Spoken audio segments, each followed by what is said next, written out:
அல்லேலூயா. குடும்ப சூழ்நிலைலாம் எப்படியோ இருக்கலாம், தொழிலின் காரியம் எப்படியோ இருக்கலாம், பிள்ளைகள்லாம் எப்படியோ இருந்தலாம், ஒன்றையும் பார்க்கக்கூடாது. நம்ம அப்போ ஜெபம் பண்ணும்போது துதிக்கும் போது இந்த கோலியாத்து நிமித்தம் அல்ல இவன் நிமித்தம் ஒருவண்டி இருந்தே என்ன செய்ய வேண்டாம், கலங்கான். அதனால நம்ம வீட்டில் இருக்க சூழ்நிலை நிமித்தம் இங்கே வந்திருக்கிற யாருடைய இருதயம் என்ன செய்ய வேண்டாம், பயப்படவும் வேண்டாம், கலங்கவும் வேண்டாம். ஆண்டவர் நம்ம கூட இருக்கிறார்.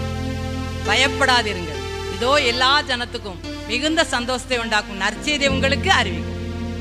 ஆண்டவர் பிறப்பு நமக்கு நற்செய்தி, ஆண்டவருடைய பிறப்பு நமக்கு சந்தோஷம், ஆண்டவருடைய பிறப்பு நமக்கு ஒரு சமாதானம், ஆண்டவருடைய பிறப்பு நமக்கு மகிழ்ச்சி. அல்லேலூயா.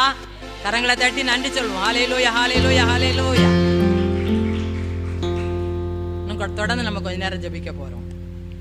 நம்ம தனிப்பட்ட வாழ்க்கையின் பரிசுத்தத்துக்கு ஜெபம் பண்ணோம், குடும்பத்தில் உள்ள எல்லாருடைய சமாதானத்துக்கும் ஆசீர்வாதத்துக்கும் என்ன செஞ்சோம், ஜெபம் பண்ணோம்.